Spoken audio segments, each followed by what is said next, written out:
Fragrance, before we start, is it possible to introduce yourself so my panel would know you? Yes, I apologize. I was just leaving another recording session, so that's why it took me a minute to get in here. But I'm Frank, and I am the tech team chair for the Buffalo Kwanzaa Committee. I'm also the acting treasurer and corresponding and recording secretary. So I do quite a bit of things on the Buffalo Kwanzaa Committee. You can't really see me, can you? There I am. So I'm just in the car about to leave the recording session. We've been recording all day. But that's who I am, and I'm glad to be of assistance to you. I'm excited about collaborating with Rochester Kwanzaa Coalition this year. So I'm happy to be a part of this here. I hear you. And what do you do for Juneteenth? I think you left something behind. I left probably a lot of things behind. I do a lot of things in the community. This is just one of them with Kwanzaa. Yes, I do work with Juneteenth as well. I've been recruited for their tech team now that they've seen me work on this one. But I usually am working with the arts and culture stage for Juneteenth. And I also help out with the edutainment stage over there at Juneteenth. And I worked with Mama Crystal Austin Seymour when she was doing the Marcus Garvey tent and the Marcus Garvey Back to School Readiness Program. So we did run that in February at the Juneteenth headquarters this year in February. So I do those things and a lot of other things in the community. But me, myself, I am a musical artist and my stage name is Fragrance of Yah. So I have 5 albums that I've produced and I have 6 singles that have been released as well. And I have a community project called Creating Legacies Showcase and Workshop Series. And that's when I collaborate with all of the organizations to do art projects and programs that involve intragenerational workshops. Thank you, Fragrance. Now I'm going to introduce my panel to you. So we're going to start with our mother, Karen, who's right up there with ladies first. So Karen, you can introduce yourself, talk about your links to Buffalo, and then, you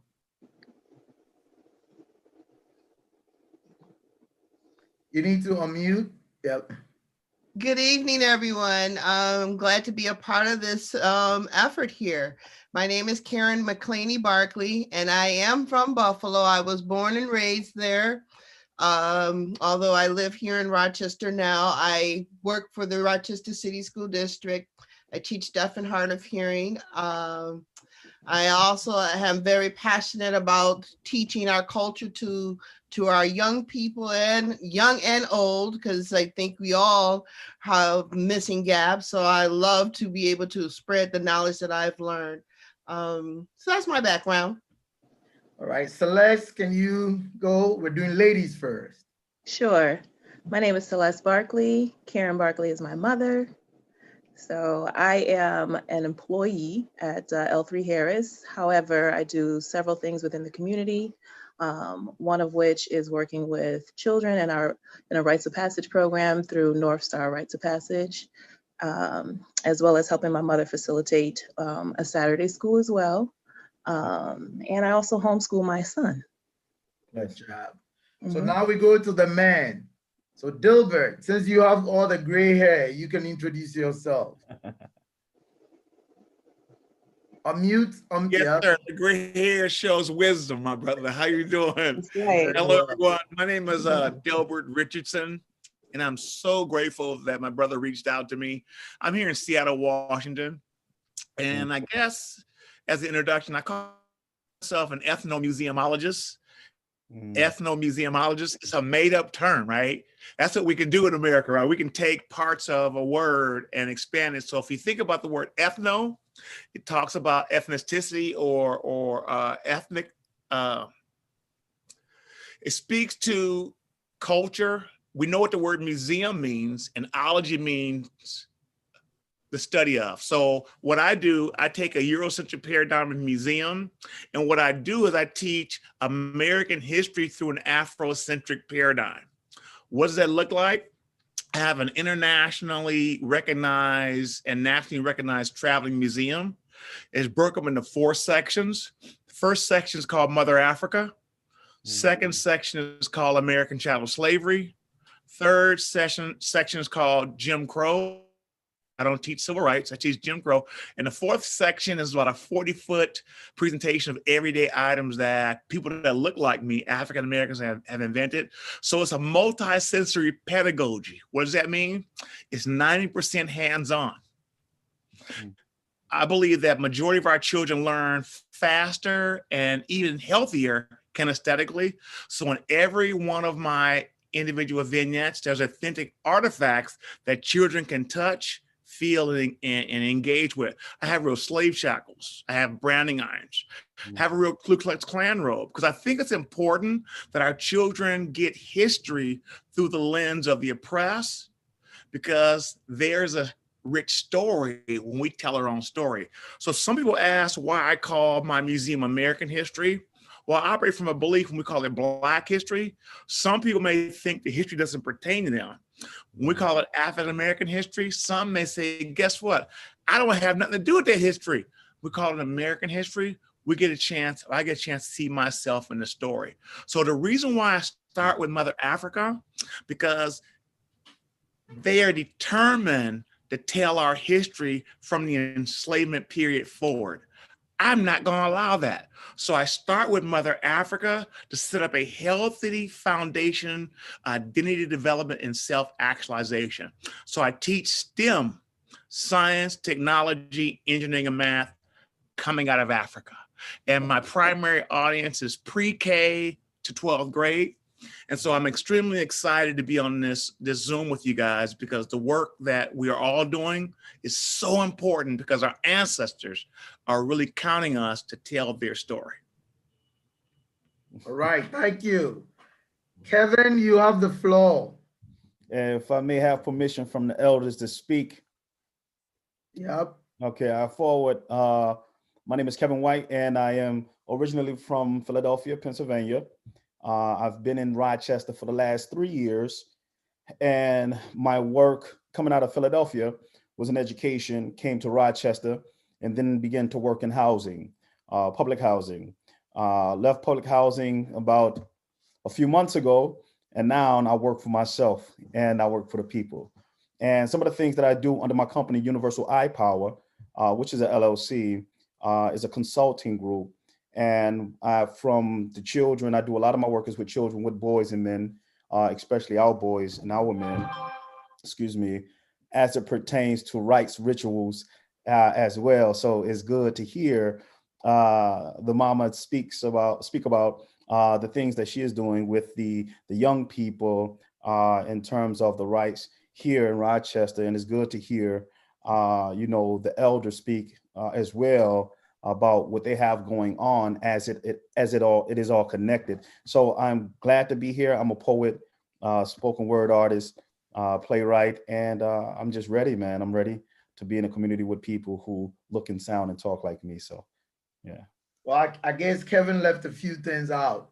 Can you speak about the trainings you do, with the Harambee and your book and everything? I guess you left it all out. Brother. School and all that. Yeah, man. So I am also an author. Coming from Philadelphia, I was the chief operating officer over an African-centered charter school, the first one, which is Harambee Charter School, and then which is a K-8 school. So it's a K-8, and then I went and was the cultural infusion specialist for one of the African-centered high schools, also in Philadelphia. So a lot of my work is in communities with the Afrocentric community, right? And so in terms of this, what it is and what it means to be coming back or remembering ourselves as Africans here in the diaspora. So as a part of that journey, I began to write books. I have 4 sons and a daughter. And so I began to write books that reflect the faces, names, and situations of our boys on a day-to-day basis. And so some of the books, you could, from Brilliant Bobby, which is a 50-book series that I just started not too long ago, about 2 years ago. I have 2 books published, 5 books written, and with the coming of the new year to write 5 more books for this coming new year so the whole first series will be put forward. It will be out and published this coming year. And in addition to that, I have about several books of poetry out. And then I also have some other things that I'm working on that's coming forward. And I'll make sure you all get that. The podcast also starts in January 1. I have the podcast that will be starting up, the YouTube channel, social media, the whole nine. And so I will be able to still be able to communicate with our people. All right. So, well, now I have to introduce myself. So I'm Abraham Steiner. I'm from Accra, Ghana. I come from a very little town on the Atlantic coast called Osu Accra, which is the home of one of the biggest slave castles on the West African coast, the Christiansborg Castle, which was built by the Danes. History tells us that a lot of captured brothers and sisters that left Christiansborg Castle ended up in the Danish Caribbean, St. Croix, St. Thomas, and St. John, which is now the US Virgin Island. It has been my aim to become a bridge between the continent and the diaspora. And today, the panel you see, 3 of the panel members have been with me. We've been to Christiansborg and have experienced firsthand knowledge of what happened. It's been 400 years of slavery. This year has been a very bad year for everyone on this globe, but Kwanzaa is here and we have to celebrate. So the Kwanzaa committee between Rochester and Buffalo, New York is programming a virtual Kwanzaa, and I was tasked to work on NIA, which is purpose. The group of the group working on Kwanzaa in Buffalo came up with this theme: reframing the African legacy beyond the return. So reframing the African legacy after the 400 years of slavery. So that is what we're going to talk about today in this short discussion. We're going to look at heritage, and we want to look at the legacy that we're going to leave behind. The color of our skin is something we inherited. It is a heritage. And that is what makes us Africans and makes us who we are. Some people came before us, did a lot of work in this Niagara region. W.B. Du Bois is one of the main persons. And 3 of you on this screen have been to the W.B. Du Bois Center for Pan-African Research with myself in Accra, Ghana. As a matter of fact, my friendship with Dilbert started from the W.B. Du Bois Pan-African Research Center. And I think it was a work of the spirits that connected the 2 of us. So this panel is here to help delve into what is going on the motherland and the work that we're trying to do in the diaspora to connect us to go beyond the 400 years of slavery. On this note, I'm going to open the panel for a quick discussion. Dilbert, like I just said, we met at the W.B. Du Bois Center in Accra. Behind you on the screen is the Christiansborg Castle. Celeste, there you stand right in there.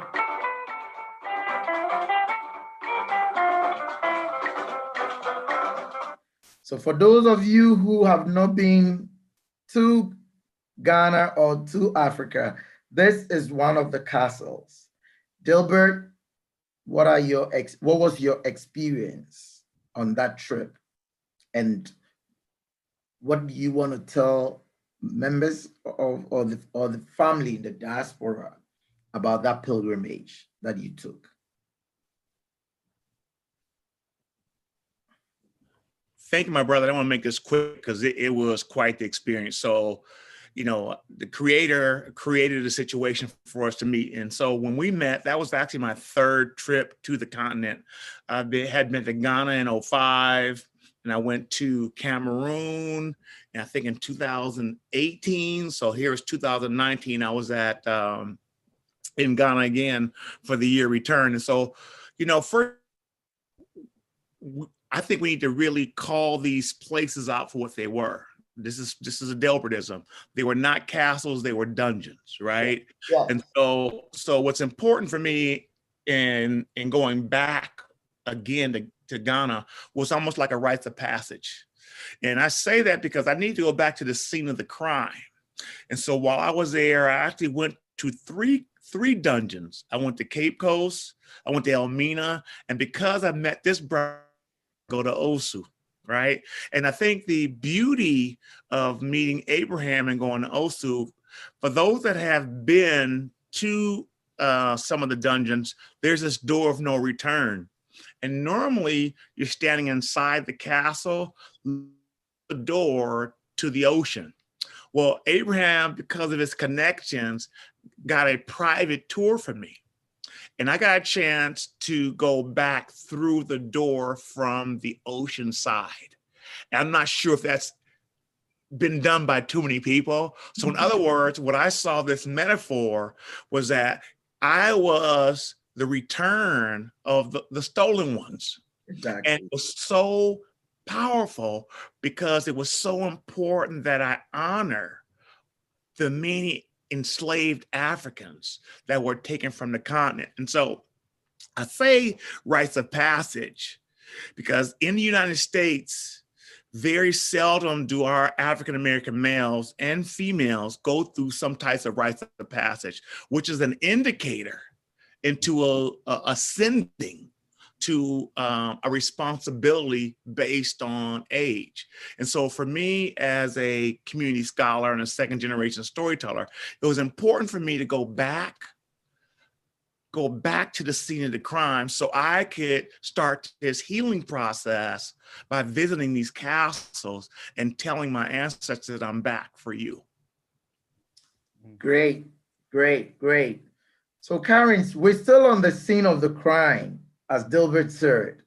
You also have the opportunity to visit, I think, the 3 dungeons, and you also made it to the other scene of the crime in Christiansborg. So what is your experience coming from Buffalo and being raised in a lot of cultural awareness and that taking you to the continent and back? Thanks for asking. And I want to thank you again publicly for taking me with you to Ghana and giving me a very personal and an intimate experience of the African culture on the continent. Coming from Buffalo, Buffalo is a very rich cultural community.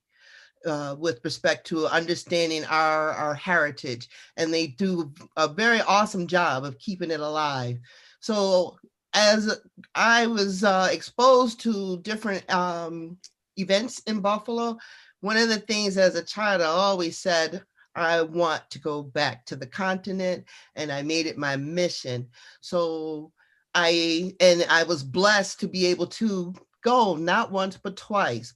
So my first trip was to Egypt, and I did a 2-week study tour there.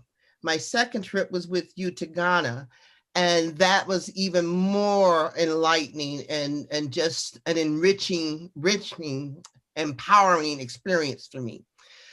Having gone to the dungeons was something that I always wanted to experience. I wanted to know what my ancestors experienced. I wanted to understand what the narrative was that we are taught in school and compare it to what the reality was on the continent.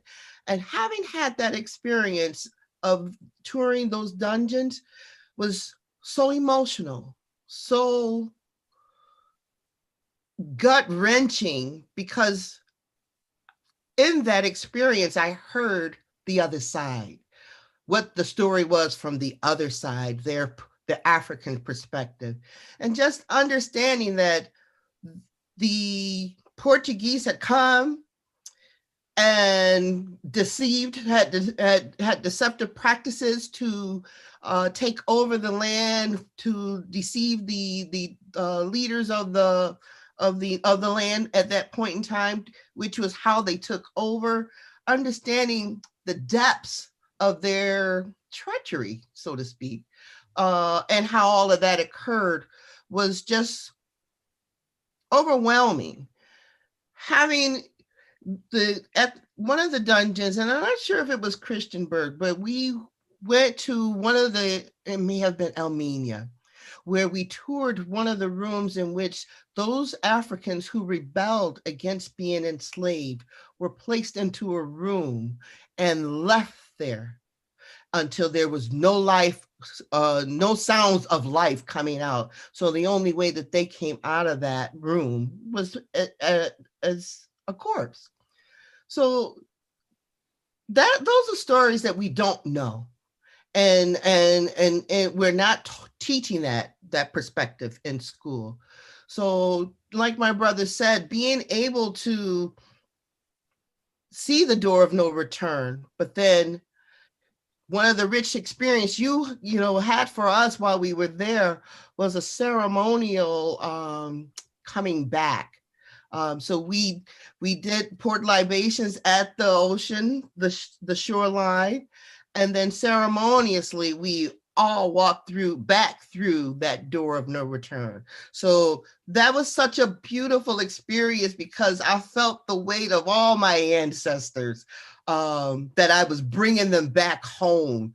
And that was just so beautiful. I know I got very emotional at that point when we went back up the spiral stairs in which our ancestors came down to board that ship and to be scattered all over.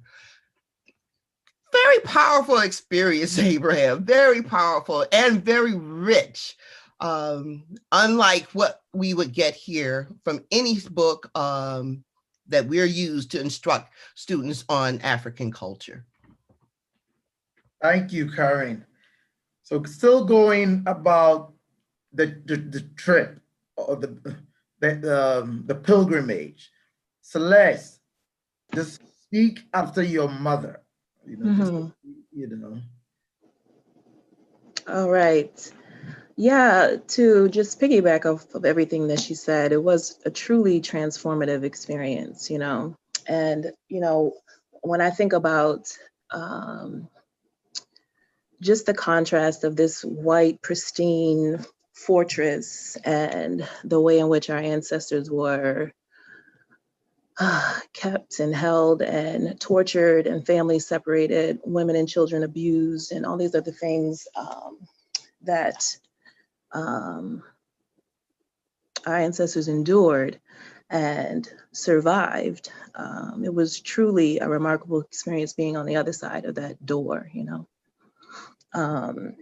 I think that I just think about that 1 by 1 foot window, and when they closed the door on us, and we were able to experience that darkness, to think about how people endured that for months before the ships came, so much so to the point where people went blind, being in darkness for that long. I mean, it was incredible, and a spiritual experience to be there. And again, like my mother, I'm truly appreciative and grateful to you for that experience.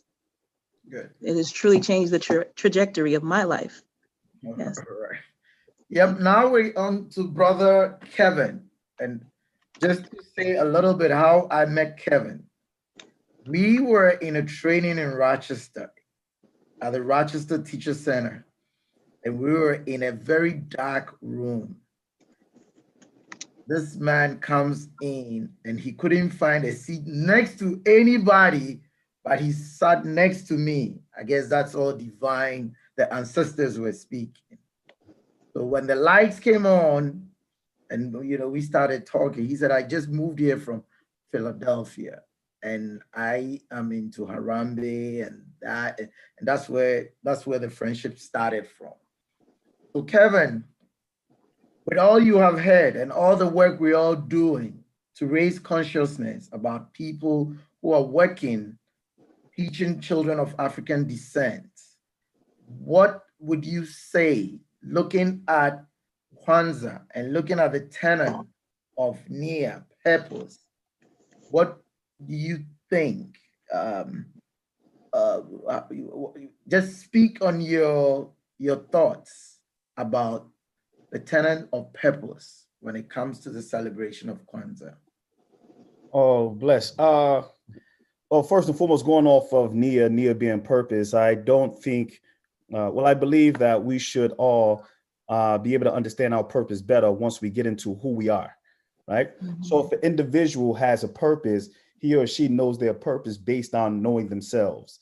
And out of knowing oneself comes purpose, right? So by knowing who you are, what you are, when and where and why you are, then you will understand the skill sets that you possess, the gifts and talents that you possess.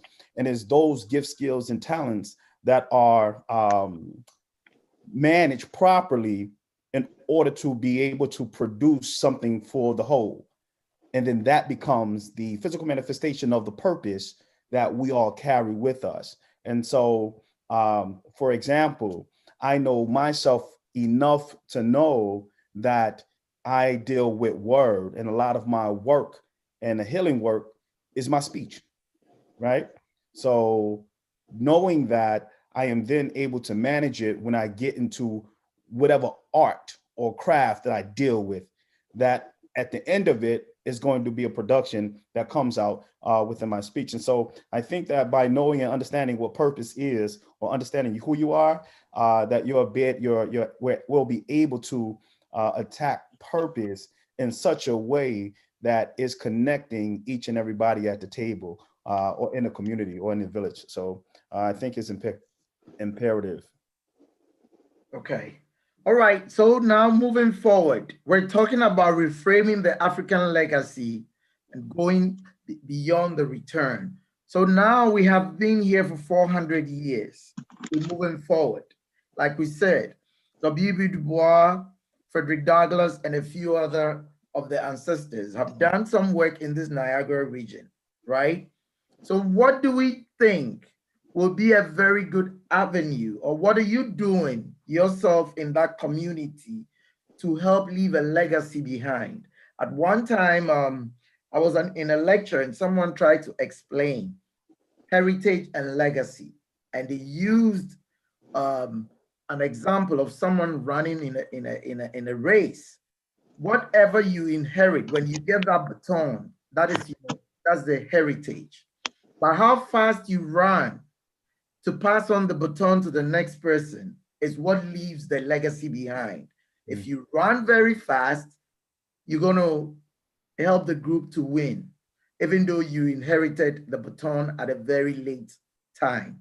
So I'm going to go straight back to you, Dilbert. What do you think, or what are some of the work that you're doing to help pass the baton on to our next generation? You got, yeah. Yeah, so thank you, brother. The passing of the baton. And thank you, brother Kevin and Celeste. And oh, I didn't know that was your mom. That's powerful. Oh my God, that's generational. So that's exactly what this is all about.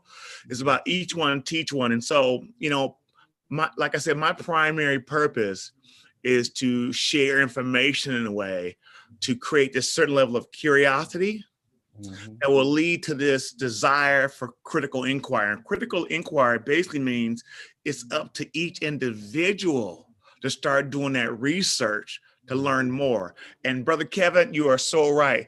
On that journey of self-discovery, you're going to find out some information that's really going to align with the purpose the Creator has in your life. And so this whole notion of Nia and purpose, I just feel like if you know more, you do more. And I'm responsible, man. You know, one of the biggest challenges for me, and this is Delbert's challenge, is just there's quite a few people that know as much as I do and may know more, but they're choosing not to pass that on to the next generation. And we have a responsibility. The work I do is not about me.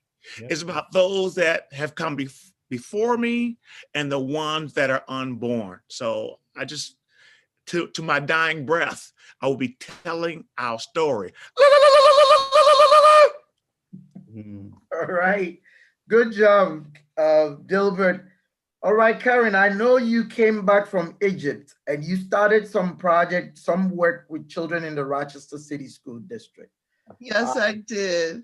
Do you want to speak a little bit about that and what you think about this heritage and legacy?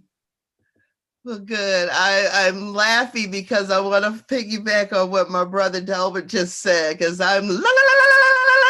That's who I've been since I've returned.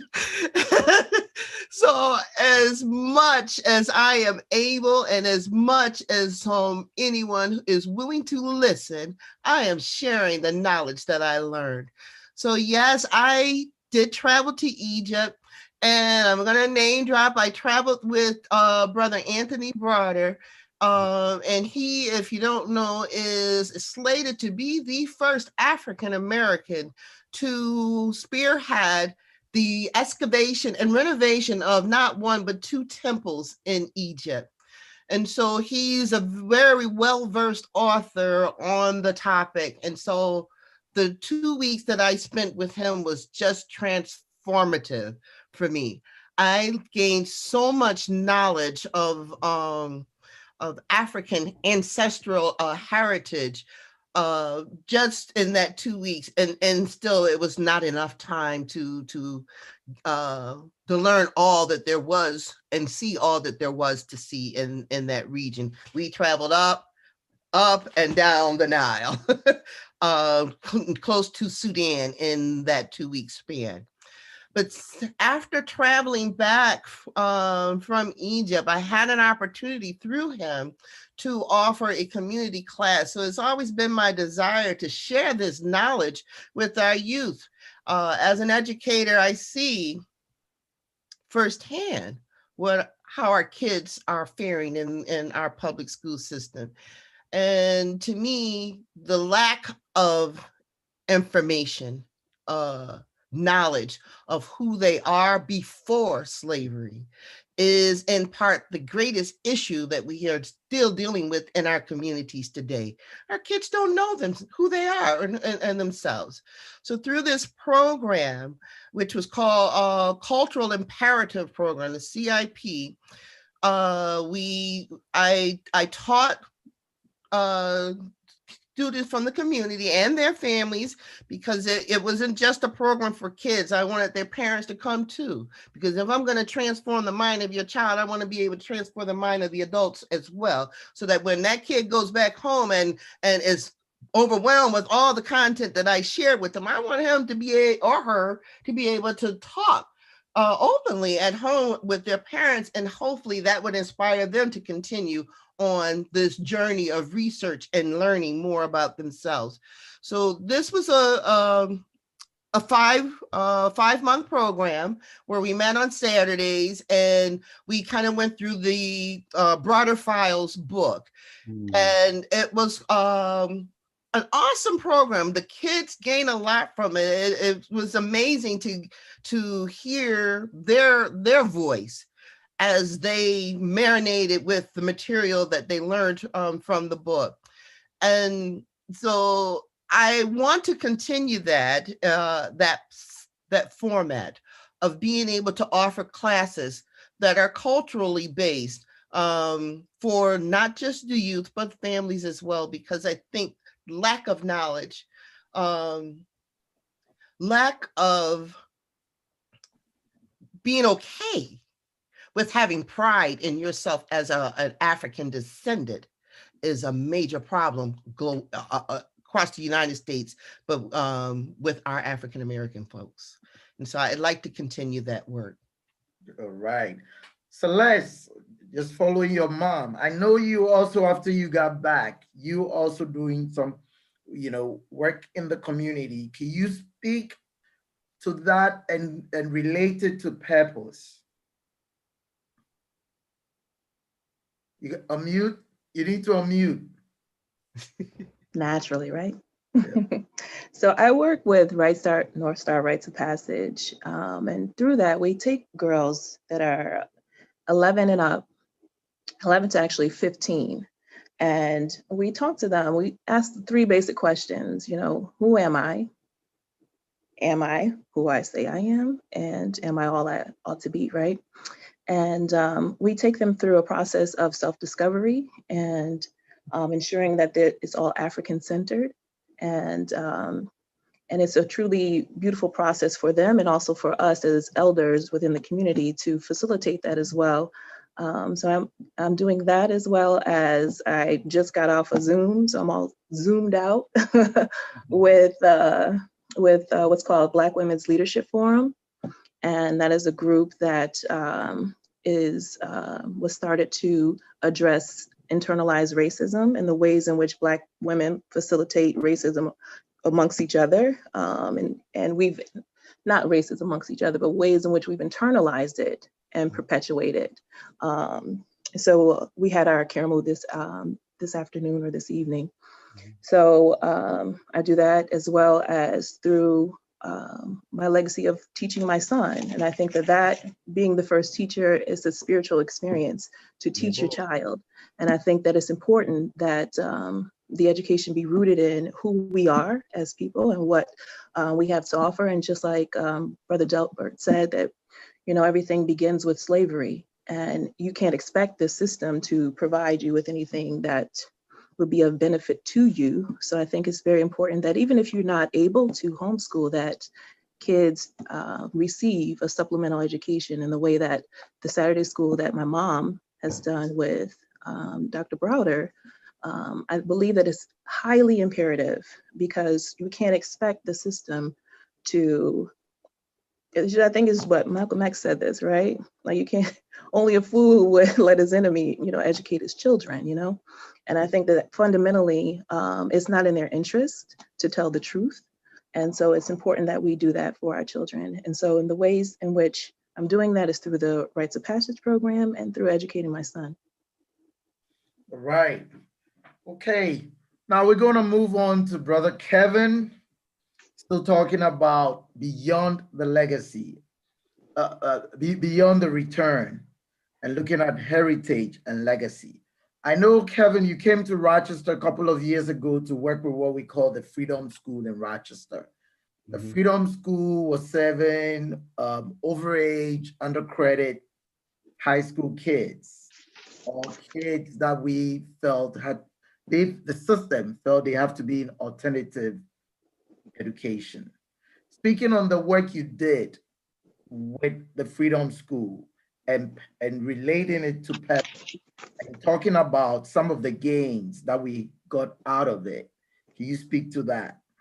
Yeah, so I actually want to start, and give thanks for the like that was shared so far.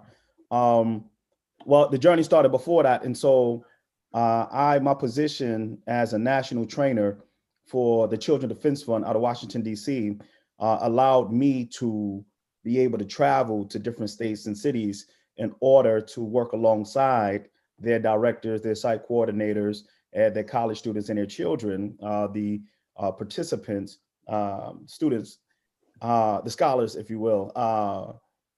And in that work, what was unique about Rochester was that everything that you mentioned was not is not a part of that was the addition that Rochester brought to the table, right? And so Freedom School's motto is to the whole thing is set in the children a desire to want to read, right? So the program is a 6-week program, reading program, that we go around training these college interns to do. And so what happened here in Rochester was unique, and it was special in that they also had a form of economics that went into it, right? And so the Freedom Schools here were teaching the young people the economic component in it, which prior to Rochester was not a main ingredient in the Freedom School model. Once it came to Rochester, then Freedom School and then the school district here begin to notice, well, these young people are excelling in Freedom Schools because of the environment, right? And so the environment was filled with life, love, and laughter, right? And education was the base of all of that, life, love, and laughter. And so those individuals who were being successful in Freedom School turned around was being successful in school. And so the school district they were working to figure out why that was. And so certain individuals then came to the Freedom Schools to take a look at it to see what was going on or what was different in terms of their teaching styles, their methodologies. Once they picked it up, and then they formed a relationship to do exactly what you said. And so the work, the legacy in that work is that I started out as a participant in Philadelphia myself. So I went from a kid to a high school student to a college student, and then a trainer, and then a trainer who trained trainers to train children across the, across the country. And so in that was my legacy, and then was my service. So the service or the legacy was in a service, right? And so the same way I help to serve people, that service will speak to a people that I will never know, that will come along, that will speak about a person who they know one day served when they did not know him or her. And then that's how it continue, right? And so this type of service is what the work that I do in addition to raising my sons, right? So just like the Queen said, one of the most important things I think which we have to get back to is the family first. Sometimes I think we put so much of ourselves in our work and community building and nation building, and sometimes our families are in pieces. And so what do I mean by that? I mean that it probably was more people marching on the streets for the right to live, and something was going on back at their homes, right? And so it is my journey and our teachings of my teachers that we make sure that our house is on foundation that is stable and sound in such a way that when somebody walk past the house, based on what's going on, they will begin to understand or see that, oh, this is a solid foundation. And as that house on the block, I am then, as the elder said earlier, I am then responsible, not only as an artist, but as a community member, to see to it that all the boys, Black boys in that area are good, right? And so how do I do that? I use my sons to do it. My son, I have a 7-year-old son, and I have an 11-year-old son. And I started with my 11-year-old son when he was 7. I started and I crafted this concept around a rites of entry. And so a rites of entry process is to bring the brothers together and getting them acclimated for a rites of passage. So we start rites of entry at the age of 7. And so my son's at 7 goes through what is considered a rites of passage, only to get to 13 and then go forward. And so I take around when my son, my 11-year-old, his name is Ade Oba. So keep saying my son. My son, Ade, when he was 7, I took the friends he had and I brought them all together. And out of the friends that he had, 1, 2, 3, there's about 5 of the brothers who all went through. And it was my goal to create something that I didn't have. And so from Ade turning 7 until he turned 8, every weekend for 2 hours on Saturday and Sunday, I had him with me, unless it was a fire or a thunderstorm. I don't know, right? That the boys weren't with me. Their mothers and their fathers agreed. What it did and what we begin to realize is that it built the community, because now these young people around their fathers were calling me father, and around their mothers interacting with me, around my sons, my wife, and us, it was an extended family.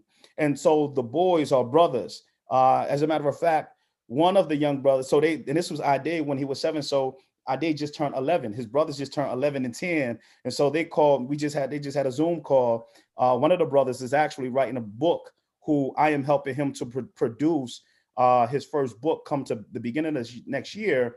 And so Sekou, who was 7, who was 3 at the time that Ade was 7, he was with us. He was my 3-year-old. He didn't want to be without the boys. And so he learned or took in or soaked up everything they were learning when he was 3. Now he's 7 going through the process. And so I have him, and because of COVID and we're in this new space, I have a family friend who I took their son. I said, give him to me. He has to come. And so they will, gave their son over. And so every weekend, since Sekou, June 19th is his birthday, since he turned 7, I have had the boys with me, Genesee Valley Park, and I do my classes in Ontario, wherever I can get to some space. I go out in nature, and we have our courses, we have our class. And so the legacy is in building these young brothers up. And I was having a conversation with my wife in short, and I told my wife, and I was looking at my son, and he was interacting around the house. I said, I am okay, because I feel like my 11-year-old could take my place now. Yeah. And so what that means simply is that even during a course, so my 11-year-old, he's the assistant teacher right now in my course. So my 11-year-old is now the teacher for the 7 and 8-year-old kids in the class. And so each course, they go through a whole year. Coming 2021, the course will be every quarter.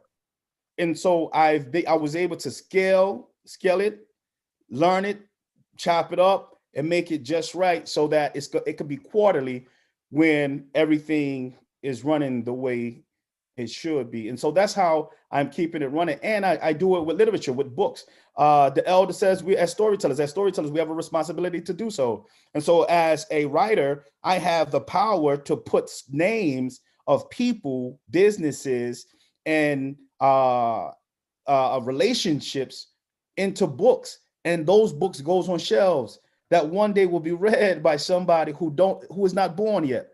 And because they will come here and one day they will read this literature, they will know of an Abraham who is not Abraham, but who comes from Ghana. You know what I'm saying? They will understand that it is in the literature that we have to keep telling our stories. And so that's why writing and reading are so crucial to not only my development, but those around me. And that is the legacy and how I'll keep it. Thank you. I think we're almost running out of time. So I'm going to play a quick intercession music for 2 minutes or a minute, and then we can wrap it up. All right. So this is from the Ghana group that is here in Rochester.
Right. So on this note, I'm going to ask Dilbert to give us the blessings so we can end our discussion. So the blessing is real simple. As we go forward, and we're going to talk about Sankofa, in order to move forward, we must look back. Because in order to move forward, we got to make sure that we carry the rich history and the heritage of our ancestors. I like to focus on the egg in the mouth of the bird.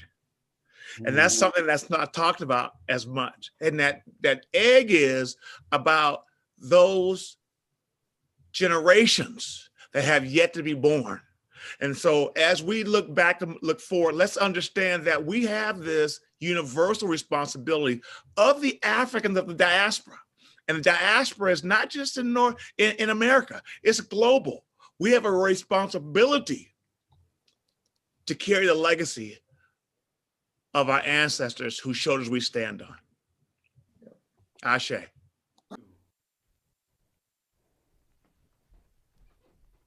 Happy Kwanzaa, duh. Avaragani, happy Kwanzaa. I'm Aaliyah. I'm the youth chair for Buffalo Kwanzaa, and I'm also on the tech team. And you are watching Buffalo Kwanzaa 2020 Virtual Kwanzaa. Enjoy. So now we've come to the end of our programming, and we're going to ask you all to please stand where you are in your homes, in your community. Stand in your spirit if you have to, if you can't get up out your chair. Okay? In your mind and your heart. So you want to read this, Baba? Sure. Thank you. The Tamshila Tutunana, the farewell statement. We got to split the first of it was right here. Oh, that is? Strive for this. Oh, this sure is. Okay. Take 3. Tamshila Latutunana, the farewell statement. Please stand, and again, if you can, in your spirit. To strive for discipline, dedication, and achievement in all that you do. Dare to struggle and sacrifice and gain the strength that comes from this. Build where you are and leave a legacy that will last as long as the sun shines and the waters flow. Practice daily, repeat after me. Unity. Self-determination. Self-determination. Collective work and responsibility. Collective work and responsibility. Cooperative economics. Cooperative economics. Purpose. Creativity. And faith. May the wisdom of the ancestors always walk with us. May the year's end meet us laughing and stronger. May our children honor us by following our example of love and struggle. And at the end of next year, may we gather again in larger numbers. With greater achievement and closer to the liberation and higher level of human life. Oh, it's my favorite part, y'all. Hold Your these hands in up. the air. Hold that right hand in up. the air. But real high. Fingers apart. Right. Stretch them hands apart. And then we're going to pull down into a strong fist 7 times. And when we do that, we're going to be saying the word Harambe, which means, what does Harambe mean? Pull together. Ashe. So we're ready? 1, 2, 3. Harambe. Harambe. Harambe. Harambe. Harambe. Harambe. Harambe.